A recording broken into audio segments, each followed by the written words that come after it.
ലോകം മുഴുവനും ഒരല്പമെങ്കിലും മനസാക്ഷിയുള്ള മനുഷ്യരൊക്കെയും വേദനിച്ചുകൊണ്ടിരിക്കുന്ന ഒരു സമയത്താണ് നമ്മൾ ഇങ്ങനെ ഒരുമിച്ചിരിക്കുന്നത്.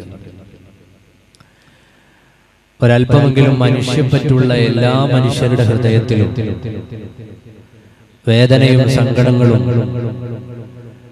കണ്ണീരും നോവും ഒക്കെ പെയ്തിറങ്ങുന്ന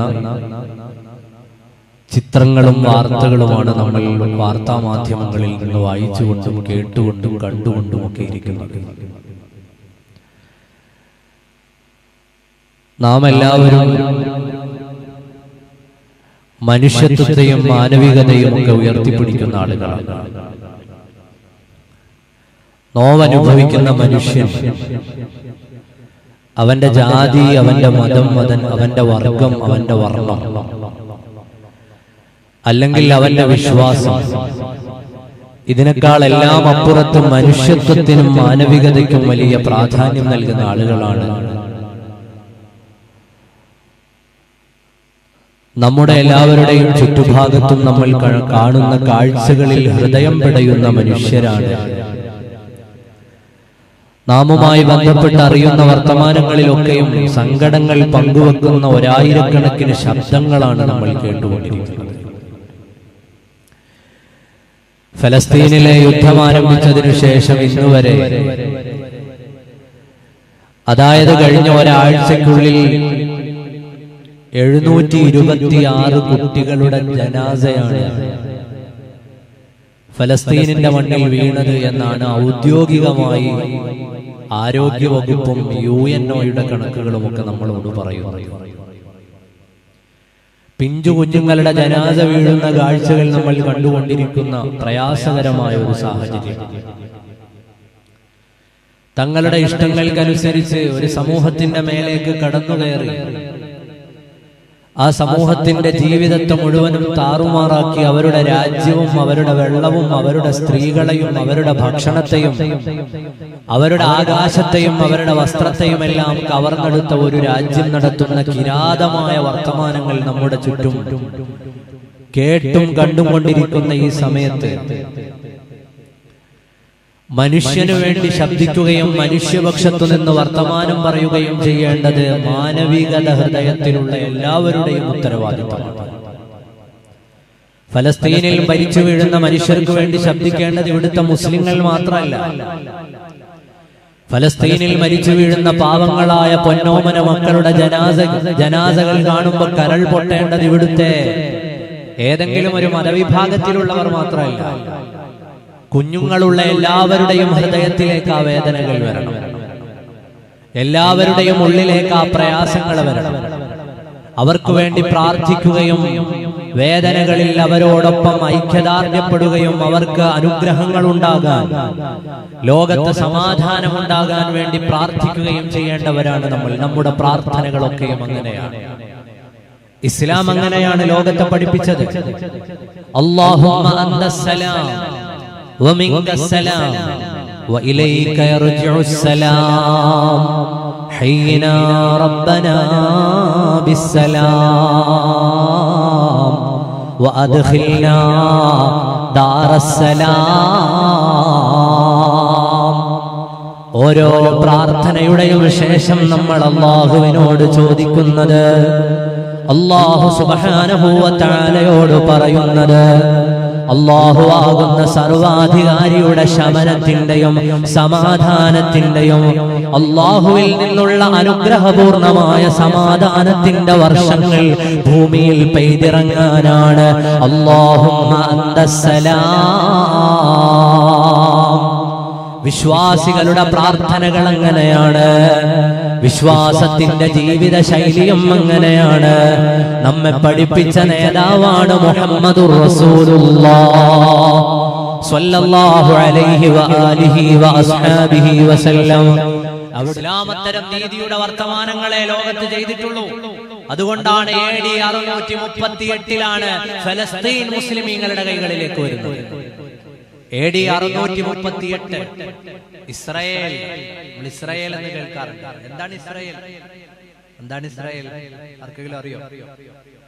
ഇസ്രായേൽ എന്ന് പറഞ്ഞാൽ ഒന്ന് കൂവാതെ വെച്ചേർന്നു. ഇസ്രായേൽ എന്ന് പറഞ്ഞാൽ സയ്യിദുനാ യാഖൂബ് അലൈഹിസ്സലാമിന്റെ പേരാണ് ഇസ്രായേൽ. ഇന്നത്തെ രാജ്യമായ ഇസ്രായേൽ അല്ല. ഇസ്രായേൽ എന്ന പേര് യാഖൂബ് നബിയുടെ പേരാണ്. ഇസ്രാ എന്ന് പറഞ്ഞാൽ അടിമ എന്നാണ് അർത്ഥം. അബ്ദ്, ഏൽ, ബൈബിളിലൊക്കെ കാണാം ഏലിയ. ഏലിയ എന്ന് പറഞ്ഞാൽ ദൈവമേ എന്നാണ്. ദൈവത്തിന്റെ അടിമ. അബ്ദുള്ള എന്ന ഓമന പേരുണ്ടായിരുന്നു സിർറുൽ അംബിയ സയ്യിദുനാ യാഖൂബ് അലൈഹിസ്സലാം. യാഖൂബ് നബിയുടെ പേരാണ് ഇസ്രായേൽ. യാഖൂബ് നബിയുടെ സന്താന പരമ്പര 12 വലിയ കുടുംബങ്ങളാണ്. ആ സന്താന പരമ്പരയുടെ ചരിത്രത്തെ ഖുർആൻ അടയാളപ്പെടുത്തിയ ബനി ഇസ്രായീൽ اذكروا نعمتي التي أنعمت عليكم وأني فضلتكم على العالمين. 136 സ്ഥലത്ത് ഇസ്രായേലിന്റെ ചരിത്രം പറയുന്നുണ്ട് ഖുർആൻ. 136 സ്ഥലത്ത് ഇസ്രായേലിന്റെ ചരിത്രം പറയുന്നുണ്ട് ഖുർആൻ. നമ്മൾ ഈ കാലത്ത് അറിഞ്ഞിരിക്കേണ്ട ഒരുപാട് ചരിത്ര യാഥാർത്ഥ്യങ്ങളുണ്ട്. എന്നാൽ മൂസാ നബി അലൈഹിസ്സലാമിനും യാഖൂബ് നബിക്കും മുമ്പ് എത്രയോ സമൂഹം ഇവിടെ കഴിഞ്ഞില്ലേ? ഉണ്ട്.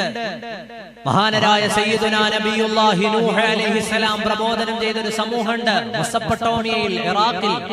അവരിലേക്കാണ് ആദ്യത്തെ മുർസലായ നൂഹ് അലൈഹിസ്സലാം വന്നത്. അവർക്ക് മുമ്പ് പല ആളുകളും കഴിഞ്ഞില്ലേ? സമൂദ് ഗോത്രം കഴിഞ്ഞു. അവർക്ക് മുമ്പേ ആദുകൾ കഴിഞ്ഞു. ഇവരുടെ ഒക്കെ ചരിത്രം പറഞ്ഞതിനേക്കാൾ കൂടുതൽ 136 സ്ഥലത്ത് ഇസ്രായേലിന്റെ ചരിത്രം പറഞ്ഞു.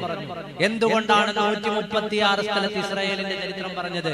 പരിശുദ്ധമായ ഖുർആനിനെ വ്യാഖ്യാനിച്ച പണ്ഡിതന്മാർ പറഞ്ഞു, ലോകാവസാനം വരെ വരാനുള്ള മനുഷ്യന് വഴികാട്ടിയാണ് the complete code of life പരിശുദ്ധമായ ഖുർആൻ. ലോകാവസാനം വരെ വരാനുള്ള മനുഷ്യരാശിയെ തൊടുന്ന പ്രശ്നങ്ങളൊക്കെയും ഇതുമായി ബന്ധപ്പെട്ട് കിടക്കും. അതുകൊണ്ടാണ് ആയാതു ഹഖ്ഖിൻ മിനർ റഹ്മാനി മുഹ്ദസത്തുൻ ഖദീമത്തുൻ സിഫത്തുൽ മൗസൂഫി ബിൽ ഖിദമി മൗലായ സ്വല്ലി വസല്ലിം ദായിമൻ അബദാ على حبيبك خير الخلق كلهم. 136 എന്തുകൊണ്ട് പറഞ്ഞു? ഖുർആൻ വളരെ ചുരുക്കി പറയുന്ന വേദമാണ്. 1,24,000 നബിമാരുടെ പേര് ഖുർആനിലില്ലല്ലോ. 25 ആളുകളെയാണ് ഖുർആൻ മെൻഷൻ ചെയ്തത്. അങ്ങനെ എത്രയോ സംഭവങ്ങളെ ചുരുക്കി ചുരുക്കി ചുരുക്കി പറയുന്ന ഒരു വേദം 136 തവണ ഇവരുടെ ചരിത്രം പറയാണ്. അതിന്റെ ഉത്തരമാണ് ഞാൻ പറഞ്ഞത്. ലോകാവസാനം വരെ വരാനുള്ള പ്രശ്നങ്ങൾ ഇതുമായി ബന്ധപ്പെട്ട് കിടക്കും. സൂറത്തുൽ ബഖറ ബനൂ ഇസ്രായേലിന്റെ ചരിത്രം പറയുന്നു. ഇസ്രായേലിൽ നടന്ന ചരിത്രങ്ങളെ, ചരിത്ര സംഭവങ്ങളെ കുറിച്ച് പറയുന്നുണ്ട്. ആ ഒരു താവഴി മഹാനരായ യാഖൂബ് നബി അലൈഹിസ്സലാമിന്റെ ജനത, യൂസുഫ് അലൈഹിസ്സലാമിന്റെ ജനത, മൂസ അലൈഹിസ്സലാമിന്റെ ജനത, ഹാറൂൻ നബിയുടെ ജനത, ദാവൂദ് നബിയുടെ ജനത, സുലൈമാൻ അലൈഹിസ്സലാമിന്റെ ജനത, ശംവീൽ നബിയുടെ ജനത, ശംഊൻ നബിയുടെ ജനത, സയ്യിദുനാ നബിയുല്ലാഹി ഈസ അലൈഹിസ്സലാം വരെയുള്ള 3 വേദങ്ങളും അവതരിച്ച ജനതയാണ് ഇസ്രായേലികൾ. ഇസ്രായേലിയരെ കേൾക്കുക എന്ന് ബൈബിളിൽ. മഹാനരായ മൂസ അലൈഹിസ്സലാം അവരെയും കൊണ്ട് നടത്തിയ ഫറോവയിൽ നിന്ന് അവരെയും പിടിച്ചുകൊണ്ട് നടത്തിയ യാത്രയാണ് നാം എപ്പോഴും മുഹറം 10 അനുസ്മരിക്കാറുണ്ട്. ഫറോവയിൽ നിന്ന് അവരെ രക്ഷപ്പെടുത്തിക്കൊണ്ടുവന്നു സയ്യിദുനാ കലീമുല്ലാഹി മൂസ അലൈഹിസ്സലാം. അതിനെയാണ് ബൈബിൾ പുറപ്പാട് എന്ന് പറയുന്നത്.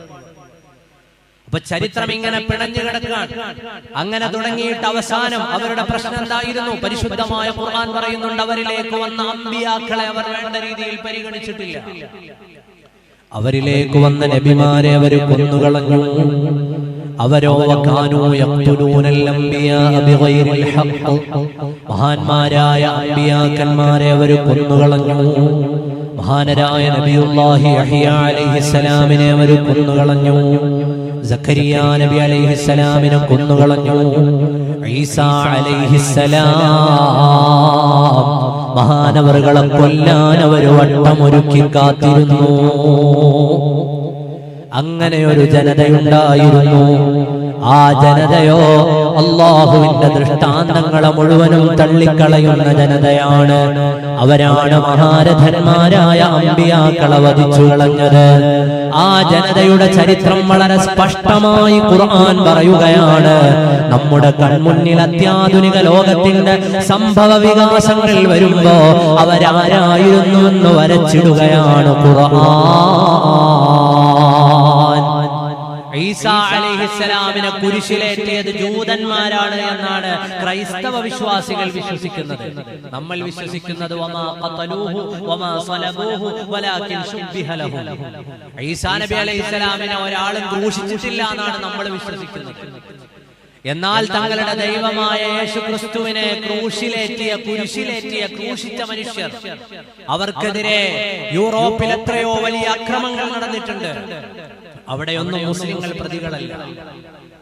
AD 70 യേശുക്രിസ്തുവിന് ശേഷം 70 കൊല്ലം കഴിഞ്ഞു. ജൂതന്മാർ ഫലസ്തീനിൽ ആരാധിക്കുന്ന സോളമൻ ടെമ്പിൾ തകർത്തു കളഞ്ഞു. ടൈറ്റസ് റോമക്കാരനായിരുന്നു. റോമക്കാരനായ ടൈറ്റസ് ആണ് ഏറ്റവും വിലപിടിപ്പുള്ള സമ്പാദ്യങ്ങളിൽ ഒന്നാണ് എന്നവർ വിശ്വസിക്കുന്ന ആരാധനകളുടെ കേന്ദ്രമായ സോളമൻ ടെമ്പിൾ തകർത്തു കളഞ്ഞത്. AD 138 ഹഡ്രിയാൻ എന്ന രാജാവ് കൊന്നുതള്ളിയത് 4 ലക്ഷം ജൂതന്മാരെയാണ്. പിന്നീട് ഇങ്ങോട്ട് നമുക്കെല്ലാവർക്കും അറിയുന്നത് പോലെ ഹിറ്റ്ലർ വരെയുള്ള ആളുകൾ ജൂതന്മാരെ കൊന്നുതള്ളി. കാരണം ആദർശപരമായി, ആശയപരമായി, വിശ്വാസപരമായി അവർ തമ്മിലായിരുന്നു പ്രശ്നം ഉണ്ടായത്. അവിടെയൊന്നും ഇസ്ലാം ഉണ്ടായിരുന്നില്ല. ഇസ്ലാമിന്റെ നീതിയുടെ പാഠം അവിടെയാണ് വായിക്കേണ്ടത്. സയ്യിദുനാ ഉമർ ഇബ്നുൽ ഖത്താബ് റളിയല്ലാഹു അൻഹു ഫലസ്തീൻ പിടിച്ചെടുക്കുന്നത് 638 AD-യിലാണ്. അന്ന് മഹാനവറുകൾ നേരിട്ടാണ് ജെറൂസലമിലേക്ക് ചെന്നത്. അവരെ കാത്തിരുന്നതോ അവിടെയുള്ള എല്ലാ മതവിഭാഗങ്ങളിലും, മജൂസികളിലും, ക്രൈസ്തവരിലും, ജൂതന്മാരിലും എല്ലാം പെട്ട ആളുകൾ മഹാനവറുകളെ കാത്തിരുന്നു. ഖലീഫ, നിങ്ങളെ കാണാൻ ഞങ്ങൾ ആഗ്രഹിക്കുന്നു ഖലീഫ. ഖലീഫയായ ഉമർ ഇബ്നുൽ ഖത്താബ് തങ്ങളെ കാത്തിരുന്നത് എല്ലാ മതവിഭാഗത്തിലുമുള്ള ആളുകളാണ്. കാരണം അവർക്കറിയാം വരുന്നയാൾ ഇസ്ലാമിന്റെ നേതൃത്വമാണ്. മുസ്ലിമീങ്ങൾ ഇവിടെ വർഗീയതയുണ്ടാക്കുന്നവരല്ല, ചിത്രതയുണ്ടാക്കുന്നവരല്ല, ഡിസ്ക്രിമിനേഷൻ നടത്തുന്നവരല്ല. ഞങ്ങളെ പകുത്തുവെച്ചവര് വർത്തമാനം പറയില്ല. അതുകൊണ്ട് അവരെല്ലാവരും കാത്തിരുന്നു. ഖലീഫ, ഞങ്ങൾക്കുള്ള ആരാധനാ സ്വാതന്ത്ര്യങ്ങൾ, അവകാശങ്ങൾ നിങ്ങളോടൊന്ന് സംസാരിച്ചു തീർപ്പ് കൽപ്പിക്കാൻ ഞങ്ങൾക്ക് അവസരം നൽകണം. എല്ലാ മതവിഭാഗങ്ങളും കാത്തിരുന്നപ്പോ ജെറൂസലമിലേക്ക് വന്നു ചേർന്ന ഖലീഫയാണ് ഉമർ ഇബ്നുൽ ഖത്താബ് റളിയല്ലാഹു അൻഹു. നമുക്കങ്ങനെയാണ് ആകാൻ കഴിയുക. ഉമർ ഇബ്നുൽ ഖത്താബ് റളിയല്ലാഹു അൻഹുവിനോട് അവിടെ വെച്ചിട്ടൊരു കരാർ എഴുതി നഫ്രാസിസ് പാതിരി. ആ കരാർ എന്തായിരുന്നു എന്നറിയോ? നഫ്രാസിസ് പാതിരി എഴുതിയ കരാറ്, ഓ ഉമറേ, എനിക്ക് നിങ്ങളോട് പറയാനുള്ളത്, ഞങ്ങളുടെ വളരെ പ്രധാനപ്പെട്ട ദേവാലയങ്ങളുള്ള ജെറുസലമിലേക്ക് ജൂതന്മാരെ പ്രവേശിപ്പിക്കാൻ പാടില്ല. അവർക്ക് ആരാധനകൾ നിർവഹിക്കാൻ അവസരം നൽകാൻ പാടില്ല. അവരെ ഇങ്ങോട്ട് നിങ്ങൾ പ്രവേശിപ്പിക്കല്ല. ആ ഒരു കരാറ് ഞങ്ങൾക്ക് എഴുതി തരുമോ? നഫ്രാസിസ് പാതിരിയും ഉമർ ഇബ്നുൽ ഖത്താബ് തങ്ങളും കൂടി എഴുതിയ കരാർ ഇന്നുണ്ട് ബൈത്തുൽ മുഖദ്ദസിന്റെ ചാരത്ത് മസ്ജിദ് ഉമറിന്റെ മുന്നിൽ.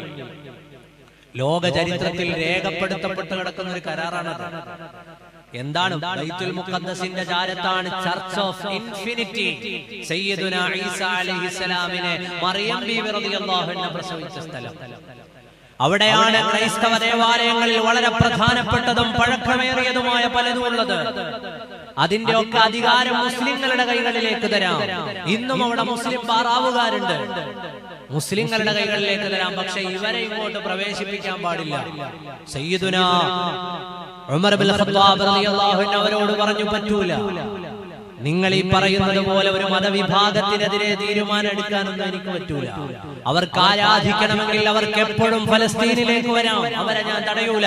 പക്ഷെ അവർ വരുന്നത് കൊണ്ട് നിങ്ങളുടെ ഒരു ദേവാലയത്തിനൊന്നും പറ്റില്ല. ഖലീഫ ഉമറിന്റെ പാറാവുകാരൻ യേശു ക്രിസ്തു ജനിച്ച സ്ഥലത്തിന് കാവലുണ്ടാവും, ധൈര്യമായിട്ട് അയാൾ അവിടെ കാവലുണ്ടാവും. നിങ്ങളുടെ ഒരു ആരാധനാലയത്തിനും ഒരു കേടുണ്ടാവില്ല. ഒരാളുടെയും ആരാധനാലയത്തിനോ ആരാധനാ സ്വാതന്ത്ര്യത്തിനോ തടസ്സം ഉണ്ടാവില്ല. പറയുകയായിരുന്നു സയ്യിദുനാ ഉമർ ബിൻ ഖത്താബ് റളിയല്ലാഹു അൻഹു. ചരിത്രം നമ്മൾ നന്നായി മനസ്സിലാക്കി വെക്കണം. ഇസ്ലാമി നീതിയുടെ പാഠമാണ് ലോകത്തിന് പഠിപ്പിച്ചു കൊടുത്തത്. ഒരാളിന്റെയും ആരാധനാ സ്വാതന്ത്ര്യത്തിൽ ഞങ്ങൾ കൈകടത്തില്ല.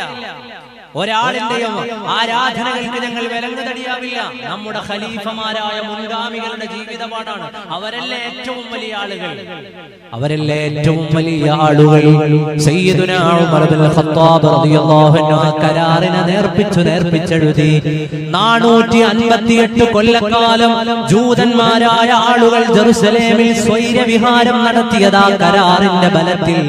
ആ കരാറിന്റെ ബലത്തിലാണെന്ന് ചരിത്രം പറയുകയാണ്. ഉമർ ബിൻ ഖത്താബ് തങ്ങളുടെ കാലത്ത് മാത്രമല്ല, പിൽക്കാലത്ത് വന്ന ഒരൊറ്റ മുസ്ലിം ഭരണാധികാരിയും ആ കരാറിനെ നേർപ്പിച്ചെഴുതിയില്ല. ആ കരാർ അനുസരിച്ച് അവിടെ ജൂതന്മാര് വന്നു, ആരാധനകൾ നടത്തി, അങ്ങനെ മനോഹരമായി ജീവിച്ചു മുന്നോട്ടു പോയി. ആ കരാറിനെ പറ്റിയില്ല. പിന്നീട് ഫലസ്തീൻ മുസ്ലിങ്ങളുടെ കൈകളിൽ നിന്ന് നഷ്ടമായി. എപ്പോഴാണ് പിന്നെ പ്രശ്നം ഉണ്ടായി തുടങ്ങുന്നത്? ഫലസ്തീനിൽ പ്രശ്നം ഉണ്ടാവുന്നത് 1800കളുടെ അവസാനമാണ്. 1800കളുടെ ഒടുവിലാണ് ലോകത്തിന്റെ വ്യത്യസ്തങ്ങളായ ഭാഗങ്ങളിലുള്ള ജൂതന്മാർ ഫലസ്തീനിലെ അറബികൾക്കിടയിലേക്ക് താമസിക്കാൻ വരുന്നത്. അവരവിടെ ലാൻഡ് വാങ്ങിയിട്ട് ഉള്ള സ്ഥലം വളച്ചുകെട്ടി അതിന്റെ ഇടയിൽ ജീവിതം ആരംഭിക്കുന്ന കാലമാണ്. 1897 ലോക സിയോണിസ്റ്റ് സമ്മേളനം നടന്നു. ഞാൻ ആ സമ്മേളനത്തെ കുറിച്ച് ഓർക്കാൻ ഒരു കാരണമുണ്ട്, അതുകൂടി പറഞ്ഞു ബാക്കി ഭാഗങ്ങളിലേക്ക് വരാം. 1897 സിയോണിസ്റ്റ് സമ്മേളനത്തിൽ ഒരു പ്രോട്ടോകോൾ പിറന്നു. ഒന്ന്, ലോകത്ത് അധികാരമാണ് ഏറ്റവും പ്രധാനപ്പെട്ടത്. അധികാര രാഷ്ട്രീയത്തിന് വേണ്ടിയിട്ട് എന്ത് അക്രമവും എന്ത് വഞ്ചനയും ഏത് കുറുക്കുവഴിയും സ്വീകരിക്കുക, കൈക്കൂലി കൊടുക്കേണ്ടി വന്നാൽ കൈക്കൂലി കൊടുക്കുക. സിയോണിസ്റ്റ് പ്രോട്ടോകോളിലെ ഒന്നാമത്തെ നിയമം. സിയോണിസ്റ്റ് പ്രോട്ടോകോളിന്റെ രണ്ടാമത്തെ നിയമം, ലോകത്തെ ജനങ്ങളെയൊക്കെയും നിയന്ത്രിക്കുന്നതിൽ പത്രങ്ങൾക്ക് വലിയ പങ്കുണ്ട്. അതുകൊണ്ട് പത്രങ്ങളിലൂടെ നമ്മൾ തീജ്വാലകളായി ജ്വലിക്കുക, പത്രങ്ങളിൽ നിന്ന് നമ്മൾ ഖനികൾ കൊയ്യുക. പത്രങ്ങൾ നമ്മുടെ വരുതിയിലാക്കിയിട്ട് അതിലൂടെ വ്യാജ വാർത്തകൾ സൃഷ്ടിച്ചു വിട്ടുകൊണ്ട് നമ്മുടെ ആശയം നമ്മൾ നടപ്പാക്കുക. 1897 സിയോണിസ്റ്റ് പ്രോട്ടോകോൾ സ്വിറ്റ്സർലൻഡിൽ പിറന്നത് അങ്ങനെ. നമ്മുടെ നാട്ടിലെ മനോരമ കാണുമ്പോ, ഇന്നലത്തെയൊക്കെ മനോരമ കാണുമ്പോ ഈ വാർത്ത ഓർമ്മ വരികയാണ്. പാവങ്ങളായ ഫലസ്തീനികൾക്ക് മേൽ മിസൈലുകൾ വീണിട്ട് അവരെ ചികിത്സിക്കാൻ കൊണ്ടുപോയ ഹോസ്പിറ്റലുകൾ ആക്രമിക്കപ്പെട്ടു. അപ്പോഴും നമ്മുടെ മനോരമ പറഞ്ഞത് അത് ഇസ്രായേലിന്റെ റോക്കറ്റ് അല്ലാന്ന്. അവിടുത്തെ ക്രൈസ്തവ വിഭാഗങ്ങൾ നിർമ്മിച്ചു നൽകിയ ഹോസ്പിറ്റലിലേക്ക് പരിക്കേറ്റ മനുഷ്യരെ ചികിത്സിക്കാൻ കൊണ്ടുവന്നപ്പോ മനുഷ്യത്വം ഏതുമില്ലാതെ അതിലും മിസൈൽ ഇട്ടിട്ട് അതിനെ ന്യായീകരിക്കുന്ന പത്രം നമ്മുടെ നാട്ടിൽ. ആലോചിച്ചു നോക്കൂ, ഇന്ന് വാർത്തകൾ കിട്ടാൻ എത്ര വഴിയുണ്ട്. ഒരു വാർത്ത ശരിയാണോ എന്നറിയാൻ 100 കണക്കിന് വഴികളുള്ള കാലം. അതിന്റെ സോഴ്സുകൾ അന്വേഷിച്ചു പോയാൽ ലോകമെമ്പാടുമുള്ള മാധ്യമങ്ങളെ മനുഷ്യന്റെ വിരൽ തുമ്പിൽ കിട്ടുന്ന കാലത്തും ഇത്തരം നുണകൾ പറയുന്നത്. ആലോചിച്ചു നോക്ക്, നമ്മുടെ വീടിന്റെ വരാന്തകളിലേക്ക് രാവിലെ വരുന്ന പത്രങ്ങൾ പറയുന്ന നുണകൾ. മനുഷ്യന്റെ കൈകളിൽ വാർത്തകളെത്തുന്ന കാലത്ത്, മനുഷ്യന്റെ കൈകളിൽ വാർത്തകളെത്തുന്ന കാലത്ത് പോലും ഇത്തരം നുണകൾ പറഞ്ഞിട്ട് സിയോണിസ്റ്റ് രാഷ്ട്രത്തിനൊപ്പം ചേർന്ന് നിൽക്കും. അത്ഭുതമൊന്നുമില്ല. നമ്മുടെ ഇന്ത്യയുടെ സ്വാതന്ത്ര്യ സമരം നടന്നപ്പോ വാഗൺ ട്രാജഡിയിൽപ്പെട്ടിട്ട് ഇന്ത്യയുടെ സ്വാതന്ത്ര്യ സമര പ്രവർത്തകർ മരണപ്പെട്ടു. ബ്രിട്ടീഷുകാര് കുറെ സ്വാതന്ത്ര്യ സമര പ്രവർത്തകരെ ഒന്നുമില്ല. 1948 ലോകത്തിന്റെ എല്ലാ നീതിയെയും ന്യായത്തെയും മാറ്റിവെച്ചുകൊണ്ട് ബ്രിട്ടന്റെ തോക്കിന്റെ കുഴലിലൂടെ പിറന്ന രാഷ്ട്രമാണ് ഇസ്രായേൽ. അന്ന് മുതൽ ഇങ്ങോട്ടുള്ളത് നമുക്കെല്ലാവർക്കും അറിയുന്നത് പോലെ പാവങ്ങളായ മനുഷ്യരെ കൊന്നു, പാവങ്ങളായ കുഞ്ഞുങ്ങളെ കൊന്നു, പാവങ്ങളായ സ്ത്രീകളെ നശിപ്പിച്ചു. അതുപോലെ അവിടുത്തെ ഓരോ സംവിധാനങ്ങളെയും കൈക്കലാക്കിയും ഒക്കെ വളർന്ന ഒരു രാജ്യത്തിന്റെ ചരിത്രമാണ് ഇത്. നമ്മൾ വളരെ കൃത്യമായി മനസ്സിലാക്കി വെക്കേണ്ട ആളുകളാണ്. ചരിത്രം നമ്മൾ വളരെ ശരിയായി മനസ്സിലാക്കണം. ഇന്നലകളിൽ ചരിത്രത്തിൽ എന്ത് നടന്നു എന്ന് മനസ്സിലാക്കണം. അപ്പോഴാണ് നമുക്ക് മുന്നോട്ട് ജീവിക്കാനുള്ള. അല്ലാഹു സുബ്ഹാനഹു വ തആലയുടെ പരിശുദ്ധമായ കലാം നോക്കൂ. പരിശുദ്ധമായ ഖുർആൻ ചരിത്രങ്ങളെ നമ്മുടെ മുമ്പിലേക്ക് അവതരിപ്പിച്ചു തരുകയാണ്. കൃത്യമായ ചരിത്രരേഖകളെ അവതരിപ്പിച്ച ഗ്രന്ഥമാണ് പരിശുദ്ധമായ ഖുർആൻ. സയ്യിദുനാ മുഹമ്മദുർ റസൂലുള്ളാഹി സ്വല്ലല്ലാഹു അലൈഹി വസല്ലമ തങ്ങൾ നമുക്ക് മുമ്പിൽ ആ ചരിത്രങ്ങളെ അവതരിപ്പിച്ചു. പ്രയാസങ്ങളെയും പ്രതിസന്ധികളെയും പഠിപ്പിച്ചു തന്നു. എല്ലാ പ്രയാസങ്ങളുടെ കാലത്തും അതിജയിക്കാനുള്ള വഴിയും പഠിപ്പിച്ചു തന്നു. വിശ്വാസികളായ നമ്മെ സംബന്ധിച്ചിടത്തോളം അതിജീവിക്കാനുള്ള ഏറ്റവും വലിയ വഴി ഏതാണ്? അല്ലാഹുവിന്റെ പരിശുദ്ധമായ ഖുർആൻ വളരെ ശരിയായി നമുക്ക് ആ വഴിത്താരകളെ പരിചയപ്പെടുത്തുകയാണ്. ഏതെല്ലാം പ്രയാസങ്ങൾ വന്നു ചേർന്നാലും, ഏതെല്ലാം വിഷമങ്ങൾ വന്നു ചേർന്നാലും അതിനെല്ലാം തരണം ചെയ്തു പോകാൻ ഒരു വഴിയുണ്ട്. ആ വഴി ഖലീലുല്ലാഹി ഇബ്രാഹീം അലൈഹിസ്സലാം അവിടുന്ന് കാണിച്ച വഴിയാണ്. അതിനുശേഷം വന്ന പ്രവാചകന്മാരുടെ ജീവിതത്തിന്റെ പാതകളിൽ നമ്മൾ പഠിച്ച വഴിയാണ്. ആ വഴിത്താരയിലെ മറന്നു പോകാൻ പറ്റാത്ത, മറക്കാൻ പാടില്ലാത്ത അധ്യായമാണ് നമ്മുടെ വിശ്വാസത്തിന്റെ ദാഢ്യം, ഈമാൻ. ഈമാൻ നമ്മുടെ ഹൃദയങ്ങളിൽ രൂഢമൂലമാകുമ്പോഴാണ് ഇത്തരം പ്രയാസങ്ങളെ ഒക്കെയും തരണം ചെയ്യാൻ കഴിയുക. ശത്രുക്കളോ നമ്മൾക്കെതിർഭാഗങ്ങളിലോ എത്രയോ വലിയ ആളുകൾ വന്നു നിൽക്കട്ടെ, അവരെ തരണം ചെയ്യാനുള്ള വഴി ഏതാണ്? ഈമാൻ, ഈമാൻ.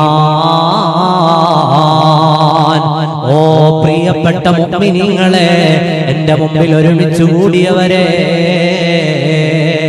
മഹാരഥന്മാരായ നമ്മുടെ മുൻഗാമികൾ പഠിപ്പിക്കുകയാണ്, നിങ്ങളുടെ ഹൃദയത്തിൽ എപ്പോഴും ചില ഭയങ്ങൾ ആവശ്യമാണ്. നിങ്ങളുടെ ഹൃദയത്തിൽ എപ്പോഴും ചില പേടികൾ ആവശ്യമാണ്. അതേതു പേടിയാണ്? ഒരുപാട് ഭയം ഇന്ന് നമ്മുടെ എല്ലാവരുടെയും ഹൃദയത്തിലുണ്ട്. കുടുംബത്തെ കുറിച്ച് ഭയമുള്ളവരുണ്ട്, മക്കളെ കുറിച്ച് ഭയമുള്ളവരുണ്ട്, സഹോദരങ്ങളെ കുറിച്ച് ഭയമുള്ളവരുണ്ട്, നമ്മൾ ജീവിക്കുന്ന വ്യവസ്ഥിതികളെ കുറിച്ചൊക്കെ ഭയപ്പെടുന്ന ഒരുപാട് ആളുകൾ നമ്മുടെ കൂട്ടത്തിലുണ്ട്. എന്നാൽ അതിനെല്ലാം മേലെ നിൽക്കുന്ന ഒരു ഭയം, എല്ലാത്തിലും മേലെയുള്ള ഒരു ഭയം നിങ്ങളുടെ എല്ലാവരുടെയും ഖൽബിലുണ്ടാകണമെന്ന് മുൻഗാമികൾ നമ്മെ ഓർമ്മപ്പെടുത്തുകയാണ്. ഭയം, പല കാര്യങ്ങളിലുമുള്ള ഭയം നമ്മുടെയൊക്കെയും ഹൃദയത്തിലുണ്ട്. പുതിയ പുതിയ കാര്യങ്ങൾ അറിയുമ്പോൾ ഒക്കെയും ഭയമുണ്ട്. എന്നാൽ അതിനേക്കാളെല്ലാം വലിയൊരു ഭയം നിങ്ങളുടെ ഖൽബിലുണ്ടാകണം. ഏതാണ് ആ ഭയം? ഹബീബായ നബി സല്ലല്ലാഹു അലൈഹി വസല്ലമ തങ്ങളിൽ നിന്ന് നമ്മുടെ മുൻഗാമികൾ അവർക്ക് ശേഷമുള്ള ആളുകൾക്ക് പറഞ്ഞു കൊടുക്കുകയാണ്, നിങ്ങളുടെ ഹൃദയങ്ങളിൽ ഉണ്ടാകേണ്ട ഏറ്റവും വലിയ ഭയം ഏതാണെന്നറിയുമോ? അയ്യഖുദ മിൻഹുൽ ഈമാൻ. ഈമാൻ നിങ്ങളുടെ ഖൽബിൽ നിന്ന് പിടിക്കപ്പെടുമോ എന്ന ഭയം. ആ ഭയമാണ് നിങ്ങൾക്ക് എപ്പോഴും നിങ്ങളുടെ ഹൃദയത്തിൽ ഉണ്ടാകേണ്ടത്.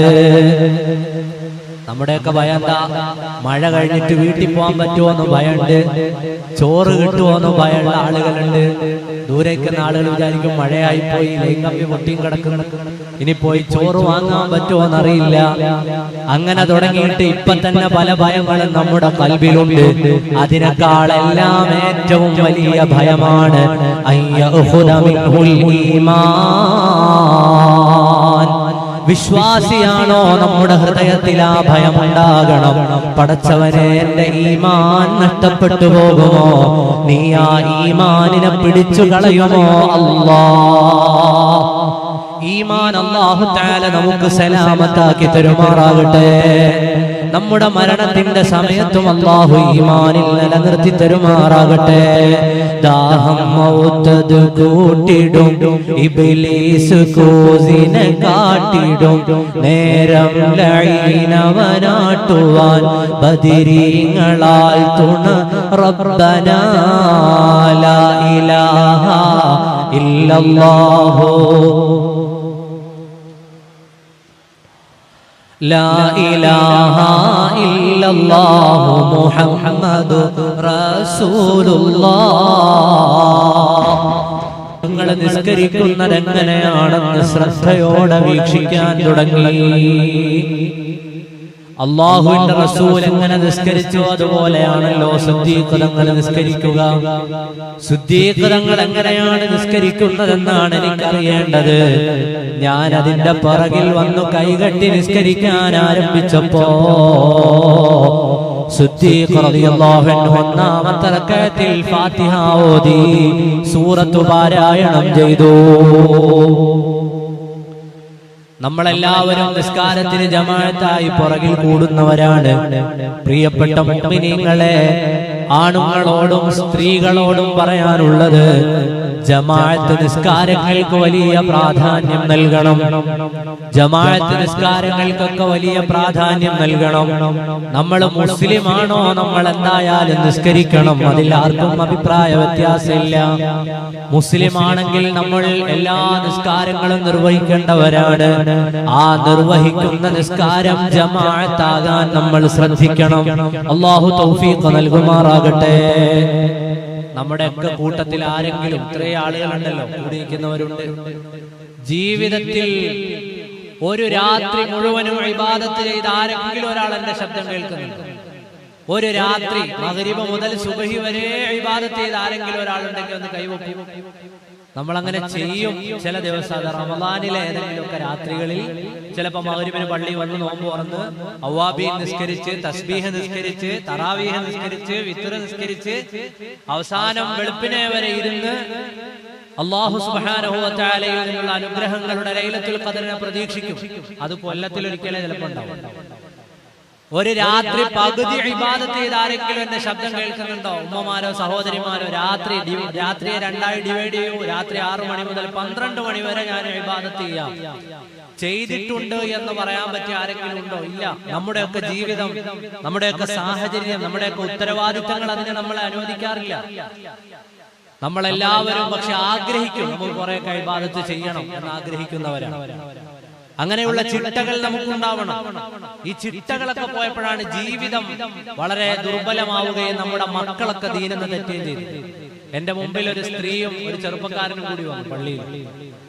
ആ ചെറുപ്പക്കാരൻ പറഞ്ഞു, ഇവർക്കൊരു പരാതി പറയാനുണ്ട്, നിങ്ങളൊരു പരിഹാരം പറഞ്ഞു കൊടുക്കണോ? എന്താ പരാതി എന്ന് വെച്ചാൽ പറഞ്ഞു, ഇവരുടെ മകൾ ഒളിച്ചോടാൻ വേണ്ടി ഇഹ്റാം കെട്ടി നിൽക്കുകയാണ്. മകൾ ഒളിച്ചോടാൻ വേണ്ടി ഇഹ്റാം കെട്ടി നിൽക്കാണ്. ഇന്ന് പോകും, നാളെ പോകും, അല്ലെ മറ്റന്നാൾ പോകും, ഉറപ്പാണെന്ന് പറഞ്ഞു. എന്താ ചെയ്യാന്ന് ചോദിച്ചു. ഞാൻ അവരോട് ചോദിച്ചു, ഉമ്മയോട് ചോദിച്ചു, എന്താണ് നിലവിൽ മകളുടെ അവസ്ഥ? അങ്ങനെയാണല്ലോ, രോഗം അറിഞ്ഞിട്ടാണല്ലോ മരുന്ന് കൊടുക്കേണ്ടത്. എന്താണ് ഈ മകളുടെ അവസ്ഥ? ചില കുട്ടികൾ ഉപദേശിച്ചാൽ നന്നാവും, ചിലര് വാപ്പമാര് പറഞ്ഞാൽ നന്നാവും, ചിലര് ഉമ്മമാര് കരഞ്ഞാൽ നന്നാവും, ചിലര് നാട്ടിലുള്ള പ്രമാണിമാരായ ആളുകൾ വന്ന് 4 വർത്താനം പറഞ്ഞാൽ നന്നാവും, ചിലര് പള്ളിയിൽ ഉസ്താദ് പറഞ്ഞാലും നന്നാവും. ഇതൊന്നും പറ്റാത്തൊരു സാഹചര്യം വരും.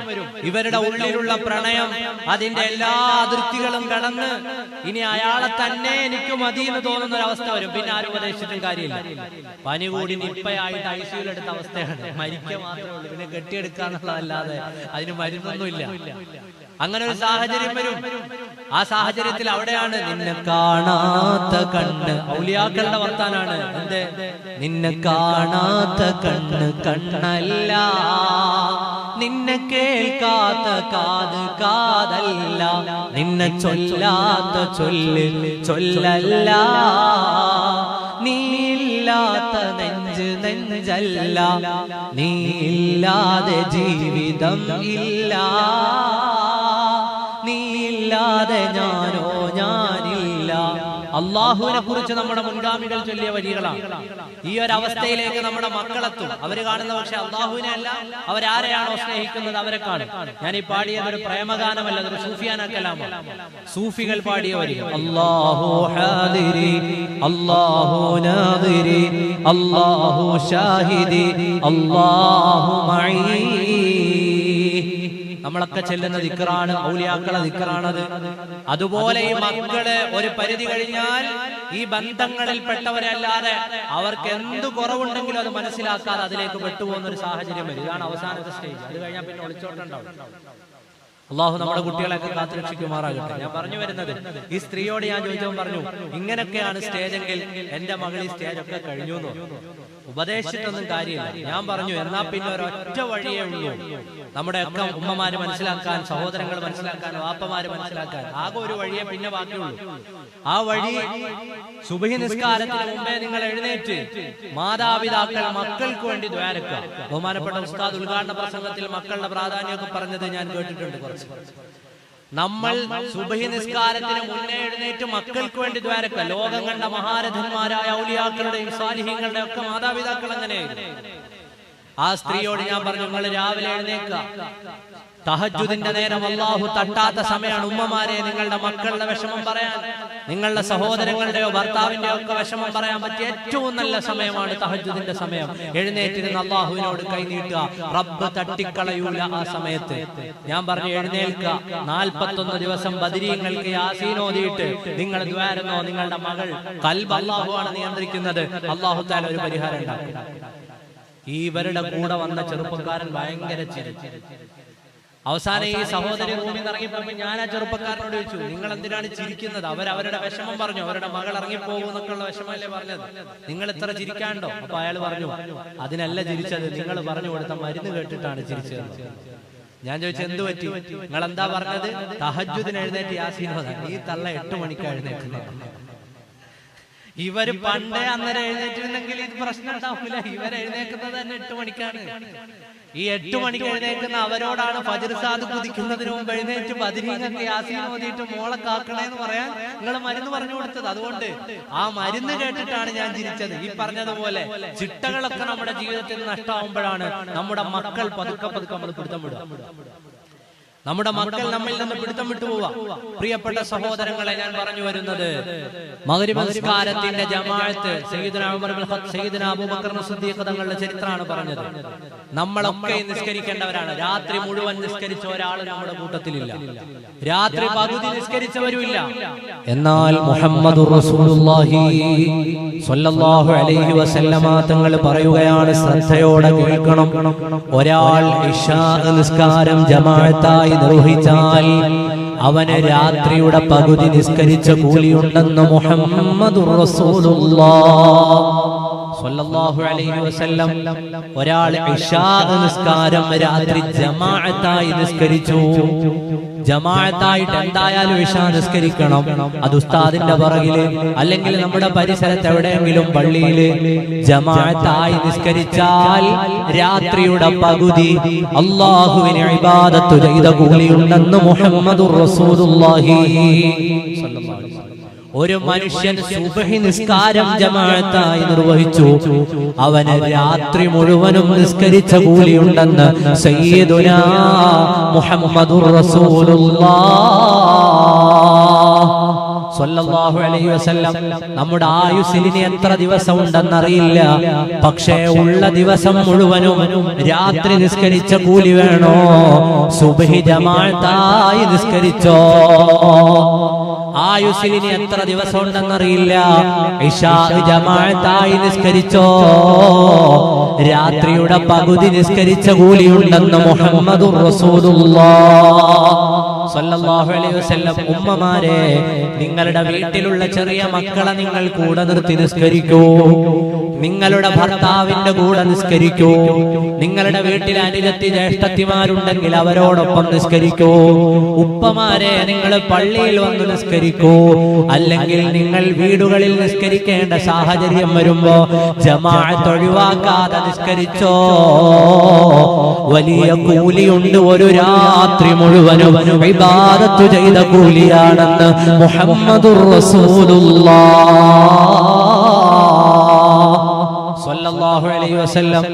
ഒരു രാത്രി മൊത്തം നിസ്കരിച്ച കൂലി കിട്ടും. 2 റക്അത്തേ ഉള്ളൂ സുബ്ഹി, അത് ജമാഅത്തായി നിസ്കരിച്ചാൽ ഒരു രാത്രിയുടെ പകുതിയുടെ കൂലിയാണ് ഇശാ നിസ്കാരം. ഇതൊക്കെ നമ്മുടെ ജീവിതത്തിൽ നമ്മൾ പകർത്തേണ്ടവരാണ്. മഹാന്മാരായ സ്വഹാബത്ത് പറയുകയാണ്, സിദ്ദീഖ് റളിയല്ലാഹു അൻഹുവിന്റെ പുറകിൽ ഞങ്ങൾ നിസ്കരിക്കാൻ നിന്നു. കൈ കെട്ടിയിട്ട് 1ാമത്തെ റക്അത്തിൽ ഫാത്തിഹ ഓതി, പിന്നീട് അവിടുന്ന് സൂറത്ത് പാരായണം ചെയ്തു. 2ാമത്തെ റക്അത്തിലും അങ്ങനെ തന്നെ. 3ാമത്തെ റക്അത്തിൽ ഫാത്തിഹ ഉറക്കെ പാരായണം ചെയ്യൂല. അപ്പൊ ഞാനിങ്ങനെ സിദ്ദീഖ് തങ്ങൾ ഓതുന്നത് എന്താണെന്ന് ചെവി വട്ടം പിടിച്ചു. സിദ്ദീഖ് തങ്ങൾ ഫാത്തിഹ പതുക്കെ ഓതുകയാണ്. എന്നിട്ട് ഇമാം മഅ്മൂമിനു വേണ്ടി ഒന്ന് സാവകാശം ചെയ്യും. ആ സാവകാശത്തിന്റെ സമയം വന്നപ്പോ സിദ്ദീഖ് റളിയല്ലാഹു അൻഹുവിനെ ഞാൻ കേട്ടു, അവര് കരയുകയാണ്. നിസ്കാരത്തിൽ കരയുകയാണ്. കരഞ്ഞുകൊണ്ട് സിദ്ദീഖ് റളിയല്ലാഹു അൻഹു എന്താണ് റബ്ബിനോട് ചോദിക്കുന്നത്? റബ്ബനാ ലാ തുസിഗ് ഖുലൂബനാ ബഅദ ഇദ് ഹദൈതനാ വഹബ് ലനാ മിൻ ലദുൻക റഹ്മ. സുബ്ഹാനല്ലാഹ്, മുഅ്മിനീങ്ങളെ നമ്മൾ ഓരോരുത്തരും ഖൽബിൽ കുറിക്കണം. സിദ്ദീഖ് റളിയല്ലാഹു അൻഹു ആരാണ്? റസൂലുള്ളാഹി സ്വല്ലല്ലാഹു അലൈഹി വസല്ലമ തങ്ങൾ സ്വർഗ്ഗത്തിലാണെന്ന് സർട്ടിഫൈ നൽകിയ ആളാണ്. അല്ലാഹുവിന്റെ റസൂൽ സ്ഥാപിച്ചു നൽകിയ ആളാണ്. അവിടുന്ന് സ്വർഗ്ഗത്തിൽ എന്റെ കൂട്ടുകാരനാണെന്ന് പറഞ്ഞയാൾ. അവര് നിസ്കാരത്തിലും ഒരല്പസമയം കിട്ടിയപ്പോ റബ്ബിനോട് ദ്വാരക്കാണ്. റബ്ബനാ ലാ തുസിഗ് ഖുലൂബനാ ബഅദ ഇദ് ഹദൈതനാ വഹബ് ലനാ മിൻ ലദുൻക റഹ്മ. പടച്ചവനെ, ഹിദായത്തിന്റെ മാർഗത്തിൽ എന്നെ ആക്കിയതിനു ശേഷം എന്റെ ഖൽബിനെ അതിൽ നിന്ന് തെറ്റിച്ചു കളയല്ലേ അല്ലാഹ്. ഹിദായത്ത് എനിക്ക് നീ തന്നിട്ടുണ്ട്. ആ ഹിദായത്തിന്റെ മാർഗത്തിൽ ഞാൻ വന്നിട്ടുണ്ട്. അതിനുശേഷം എന്റെ ഖൽബ് അതിൽ നിന്ന് തെറ്റിപ്പോകുന്ന സാഹചര്യം എനിക്ക് തരല്ലേ അല്ലാഹ്. എന്റെ ഹൃദയത്തിൽ നിന്ന് ഈമാൻ തെറ്റിച്ചു കളയല്ലേ അല്ലാഹ്. ഇതാരാണ് ദുആ ചെയ്യുന്നത്? സയ്യിദുനാ സിദ്ദീഖാൻ റളിയല്ലാഹു അൻഹു. അവരോ സുമ്മർ റിളാ അൻ നബി ബക്കർ വഅൻ ഉമരി വഅൻ അലി വഅൻ ഉസ്മാൻ ദിൽ കറമി മൗലായ സ്വല്ലി വസല്ലം.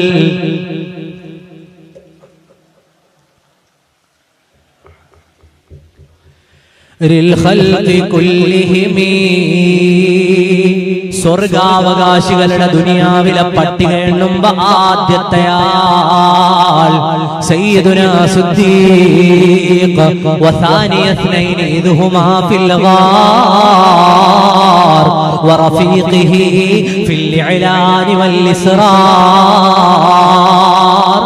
അവരാണ് റസൂലുള്ളാഹിന്റെ കൂടെ വാർ സൗറിൽ ഇരുന്നവർ. അവരാണ് ഹബീബായ നബി തങ്ങളുടെ രഹസ്യമറിഞ്ഞവർ. അവരാണ് ഹിജ്റ പോയവർ.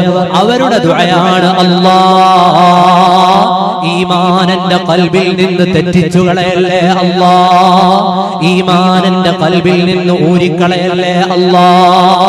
അവരത്രയും ദ്വാരക്കണമെങ്കിൽ മുഅ്മിനീങ്ങളെ, നമ്മൾ എത്രയാണ് ദ്വാരക്കേണ്ടത്?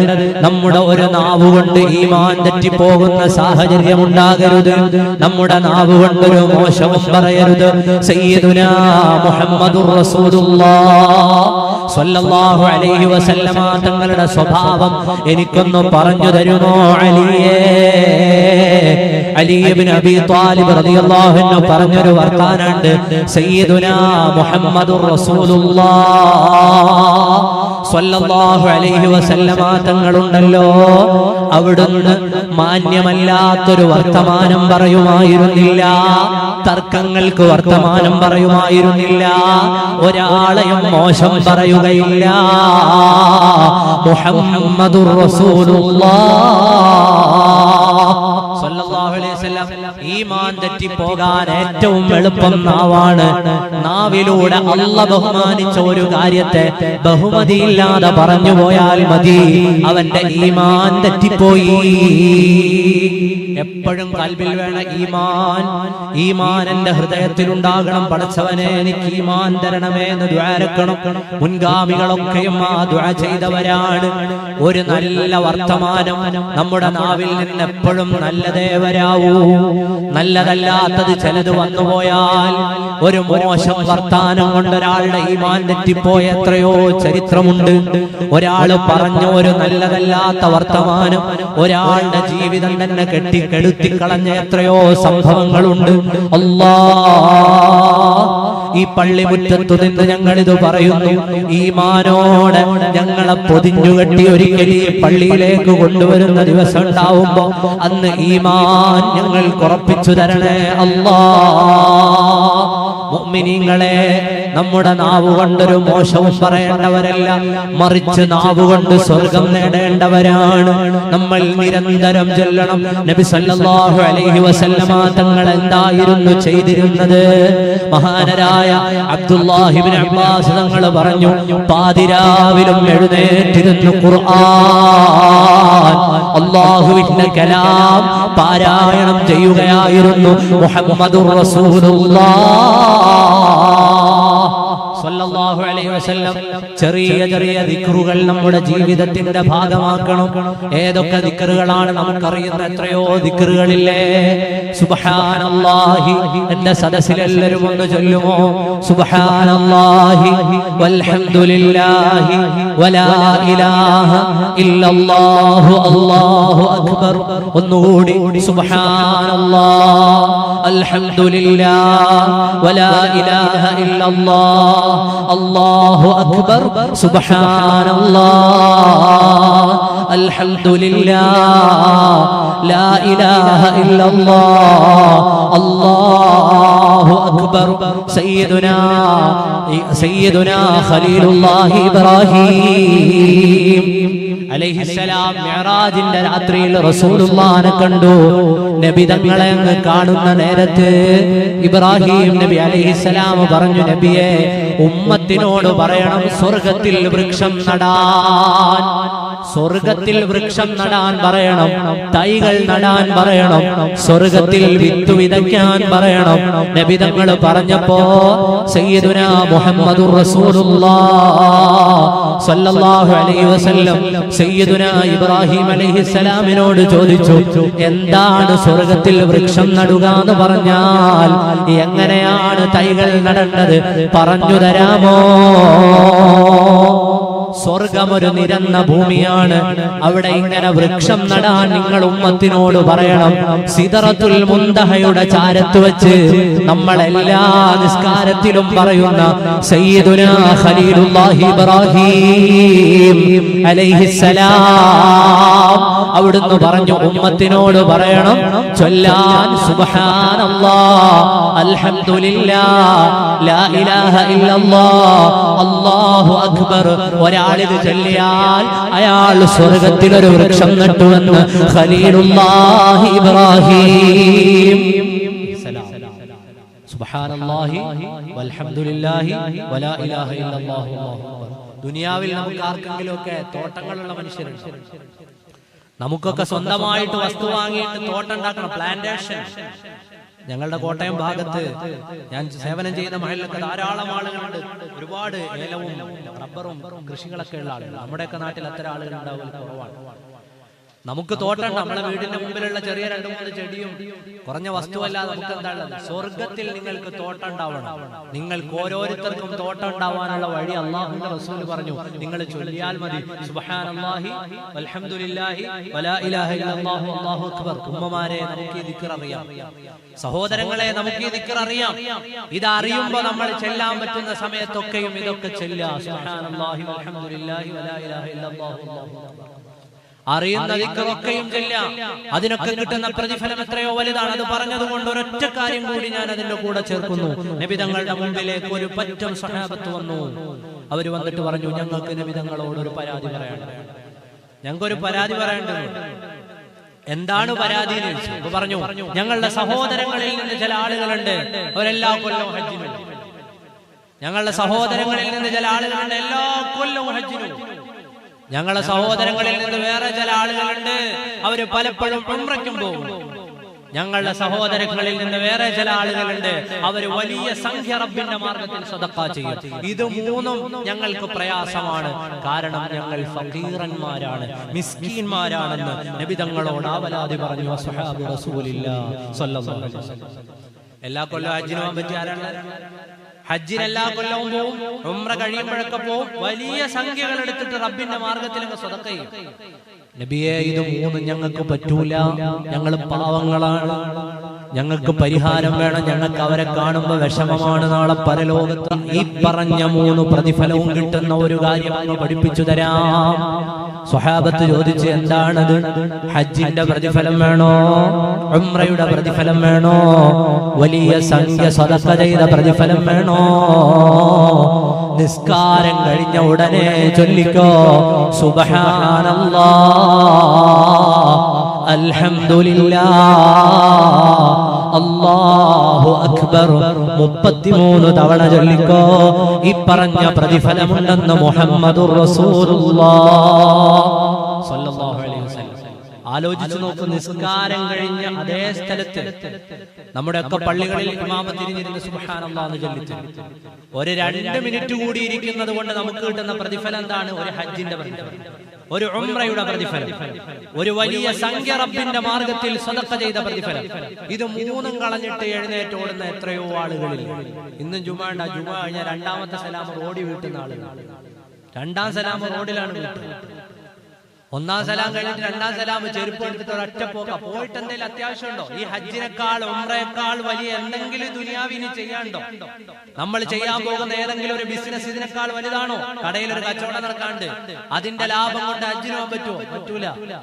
വളരെ ചെറിയൊരു കച്ചവടം. അതൊക്കെ ആലോചിച്ചിട്ട് നമ്മൾ ഈ കളഞ്ഞിട്ട് ഓടുന്നത് ഇത്രയും വലിയ വലിയ പ്രതിഫലമുള്ള അമലുകളാണ് എന്ന് നമ്മൾ ഓരോരുത്തരും മനസ്സിലാക്കുക. സ്വർഗത്തിൽ പോവുക, സ്വർഗത്തിൽ പോവാന്ന് പറഞ്ഞാൽ വലിയ എന്തോ മല പോലെ ചെയ്തു വെച്ചിട്ട് പോവാന്നല്ല. നമ്മുടെ ജീവിതത്തിന്റെ ഓരോ സെക്കൻഡുകളും വേണ്ട രീതിയിൽ ഉപയോഗപ്പെടുത്തി ചെറിയ അമലിന് വലിയ പ്രതിഫലം കിട്ടിയ ഉമ്മത്താണ് ഉമ്മത്ത് മുഹമ്മദ് സ്വല്ലല്ലാഹു അലൈഹി വസല്ലം. 33 സുബ്ഹാനല്ലാഹ് ചൊല്ലണം, അൽഹംദുലില്ലാഹ് ചൊല്ലണം, അല്ലാഹു അക്ബർ ചൊല്ലണം. ഒരു 2 മിനിറ്റ് കൂടി ഇരുന്നിട്ട് നമ്മുടെ ഒക്കെ നിസ്കാരങ്ങൾക്ക് ശേഷമുള്ള ദുആ എന്ന് പറഞ്ഞാൽ വളരെ കനപ്പെട്ട ദുആയാണ്. വലിയ ആശയങ്ങളാണ് ആ ദുആയിൽ ഉണ്ടാവുക. ആ ദുആയിൽ ഒരു അല്പനേരം ഒന്ന് കൂടിയിരിക്കുക, ആമീൻ പറയാ, അവിടുന്ന് എഴുന്നേറ്റ് പോവുക. അതിലൂടെ കിട്ടുന്ന പ്രതിഫലം ഹജ്ജിന്റെ കൂലി കിട്ടും. ഒരു ദിവസം 5 വഖത്ത് നിസ്കാരത്തിൽ പങ്കെടുത്ത് സുബ്ഹാനല്ലാഹ് ചൊല്ലുന്ന ഒരു മനുഷ്യന് മിനിമം 5 ഹജ്ജിന്റെ കൂലി. ഇതൊക്കെ കളഞ്ഞിട്ട് എവിടെയാണ് നമ്മൾ എഴുന്നേറ്റ് പോകുന്നത്? ഉമ്മമാര്, സഹോദരിമാര് ആലോചിച്ച് നോക്കൂ. നമ്മൾ പായ വിരിച്ച് നിസ്കരിച്ച് ലോഹർ നിസ്കാരം കഴിഞ്ഞ ഉടനെ എഴുന്നേറ്റ് പായ മടക്കാൻ.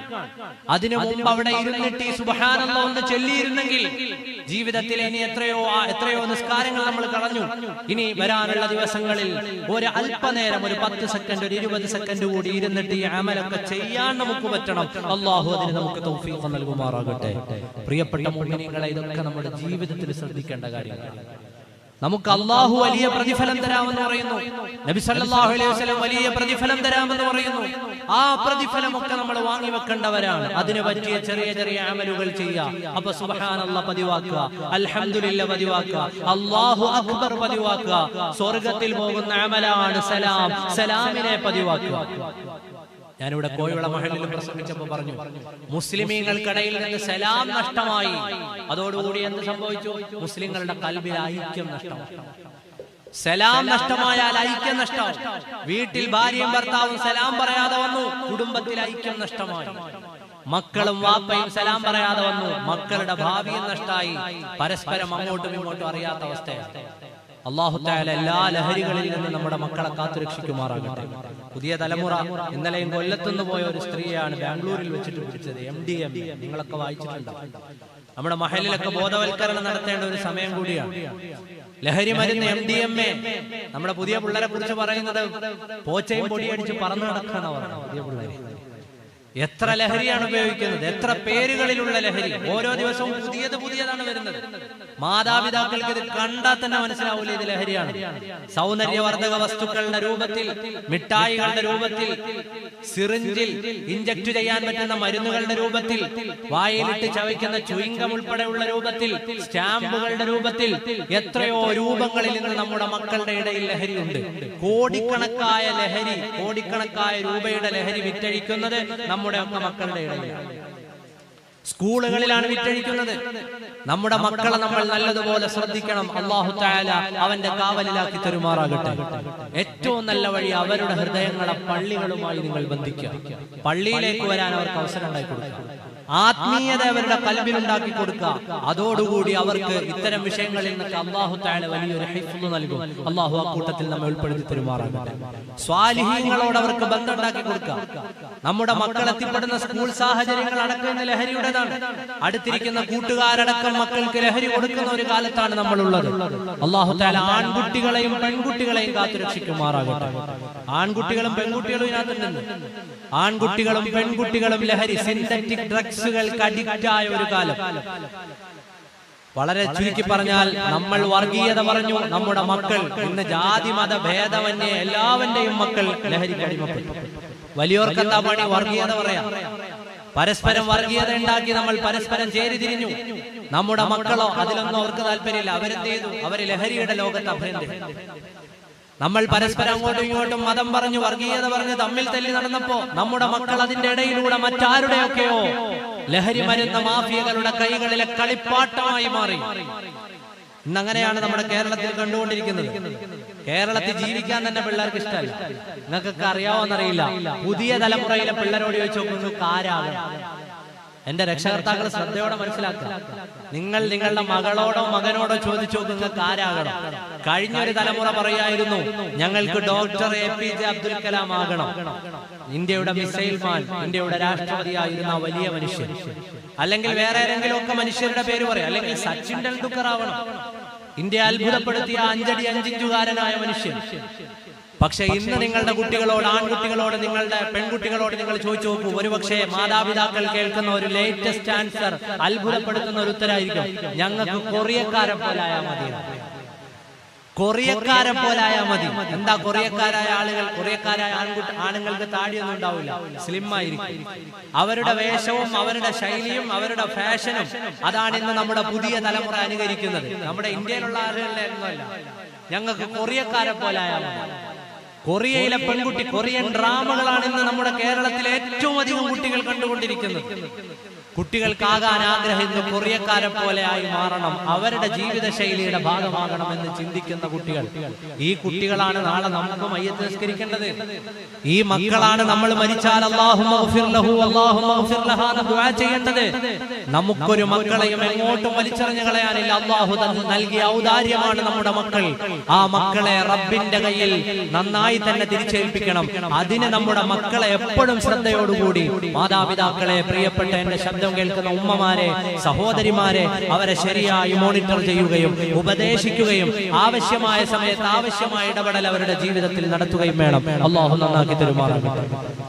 അപ്പൊ ചെറിയ അമലുകൾ, ആ അമലുകൾ നമ്മുടെ ജീവിതത്തിൽ പതിവാക്കണം. ഞാൻ അവസാനിപ്പിക്കുകയാണ്. നമ്മുടെ ഒക്കെയും ജീവിതത്തിൽ അല്ലാഹു സുബ്ഹാനഹു വ തആലയോടുള്ള ബന്ധം വർദ്ധിപ്പിക്കണം. ഈമാൻ നഷ്ടമാകാതെ എപ്പോഴും നമ്മുടെ ഖൽബിനെ സൂക്ഷിക്കണം. ചെറിയ ചെറിയ അമലുകൾ ചെയ്ത് സ്വർഗ്ഗത്തിലെത്താനുള്ള വഴി അന്വേഷിക്കണം. ആ വഴി അന്വേഷിക്കുമ്പോൾ നമ്മുടെ മക്കളെയും നമ്മുടെ കൂടെ പിടിക്കണം, നമ്മുടെ മഹല്ലത്തുകളെ കൂടെ പിടിക്കണം. അല്ലാഹു സുബ്ഹാനഹു വ തആല നമ്മൾക്ക് നൽകിയ അനുഗ്രഹങ്ങളെ കുറിച്ച് എപ്പോഴും ഓർക്കണം. അല്ലാഹു നൽകിയ അനുഗ്രഹങ്ങളെ കുറിച്ച് എപ്പോഴും അവന് നന്ദി ചെയ്യണം. നന്ദികേട് കാണിക്കുന്നവരെ റബ്ബിന് ഇഷ്ടമല്ല. പരിശുദ്ധമായ ഖുർആൻ ഓതിയിട്ട് നമ്മുടെ മുൻഗാമികൾ പഠിപ്പിച്ചു തന്നു. നന്ദിയുള്ളവരായി എപ്പോഴും മാറണം. സ്വാലിഹീങ്ങളുടെ ജീവിതം അവരെ പഠിപ്പിക്കണം. അതിലാണ് വിജയമെല്ലാം. ഞാൻ എന്റെ വാക്കുകൾ അവസാനിപ്പിക്കുന്നു. ഈ മാസം ആരുടെ മാസമാണ്? സയ്യിദുനാ മുഹീദ്ദീൻ അബ്ദുൽ ഖാദിർ ജീലാനി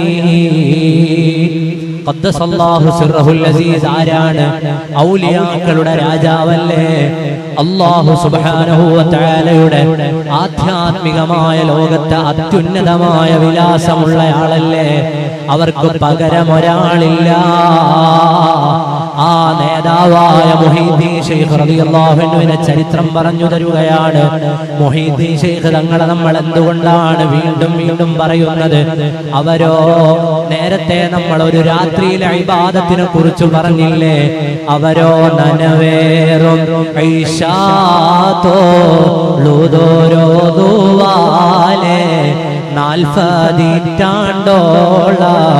സുബ്ഹി തോളുതോവർ. എന്റെ സദസ്സിൽ ആണുങ്ങളൊക്കെ ഒന്ന് എഴുന്നേറ്റ് നിൽക്കണം. ഞാൻ എന്റെ വാക്കുകൾ അവസാനിപ്പിക്കുന്നു. മുഹീദ്ദീൻ ശൈഖ് റളിയല്ലാഹു അൻഹു വലിയ ഇബാദത്ത് ചെയ്ത നേതാവാണ്. എത്രയോ രാത്രികൾ ഇബാദത്ത് ചെയ്തയാളാണ്. ആ മുഹീദ്ദീൻ ശൈഖ് തങ്ങളെ ഇന്നും ഓർമ്മിക്കുന്നുണ്ട്. മസ്ജിദുൽ അഖ്സ പിടിച്ചെടുത്ത് വിമോചിപ്പിച്ചയാളാണ് സുൽത്താൻ സലാഹുദ്ദീൻ അയ്യൂബി റളിയല്ലാഹു അൻഹുവിനെ ഒരിക്കൽ കണ്ടുമുട്ടിയ നേരത്തെ ആളുകൾ ചോദിച്ചു, സുൽത്താൻ, നിങ്ങൾ ഇത്രയും യുദ്ധം ചെയ്തിട്ട് നിങ്ങളുടെ ശരീരത്തിൽ മുറിവൊന്നുമില്ലല്ലോ, നിങ്ങൾക്കൊരപായവും സംഭവിച്ചില്ലല്ലോ, നിങ്ങളുടെ ശത്രുക്കൾ എത്രയോ പ്രബലരായിരുന്നല്ലോ. മറുപടി വന്നു, ഞാൻ എന്റെ ചെറിയ പ്രായത്തില് കുഞ്ഞുമോനായിരിക്കുന്ന നേരത്ത് എന്റെ വാപ്പ എന്നെ കൊണ്ടുപോയി ഒരാളിന്റെ അരികിൽ. ആരാണെന്നറിയുമോ? എന്റെ വാപ്പ എന്നെയും കൊണ്ടുപോയത് മുഹീദ്ദീൻ ശൈഖ് തങ്ങളുടെ അരികിലാണ്. മുഹീദ്ദീൻ ശൈഖ് തങ്ങൾ എന്നെ ഒന്ന് തടകി. അതിന്റെ ബർക്കത്താണ് എന്റെ ദേഹത്ത് വാള് തൊട്ടിട്ടില്ല, അപായപ്പെടുത്താൻ കഴിഞ്ഞിട്ടില്ല.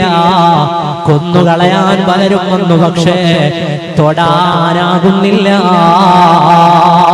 ബൈത്തുൽ മുഖദ്ദസിന്റെ വിമോചന നായകനായ സുൽത്താൻ സലാഹുദ്ദീന് കിട്ടിയ തൊടൽ അബ്ദുൽ ഖാദിർ ജീലാനി റളിയല്ലാഹു അൻഹു എന്ന ശൈഖ് ജീലാനിയുടെ ആത്മീയമായ സ്പർശമാണ്.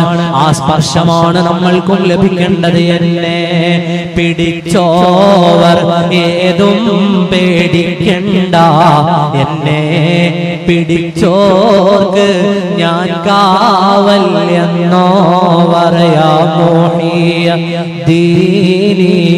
യാ മുഹിയദ്ദീനി യാ മുഹിയദ്ദീനി അബ്ദുൽ ഖാദിർ ജീലാനി സല്ലല്ലാഹു അലാ മുഹമ്മദ് സല്ലല്ലാഹു അലൈഹി വസല്ലം സല്ലല്ലാഹു മുഹമ്മദ് സല്ലല്ലാഹു അലൈഹി വസല്ലം റഹ്മത്തുൽ ആലമീൻ ത്വാഹ ചൊരിയണേ ഞങ്ങളിൽ റാഹ സല്ലല്ലാഹു അലാ സല്ലല്ലാഹു അലാ മുഹമ്മദ് സല്ലല്ലാഹു അലൈഹി വസല്ലം. മണിമുത്ത് മദീനയിലാണോ മന്ദാര ചെപ്പിന്നഴകാണോ? സല്ലല്ലാഹു അലാ മുഹമ്മദ് സല്ലല്ലാഹു അലൈഹി വസല്ലം. തങ്ങളെ ശഫാഅത്തല്ലാതെ ഞങ്ങളിൽ ഇല്ലാത്തണിയേ. സല്ലല്ലാഹു അലാ മുഹമ്മദ് യാ റബ്ബി സ്വല്ലി വസല്ലിം.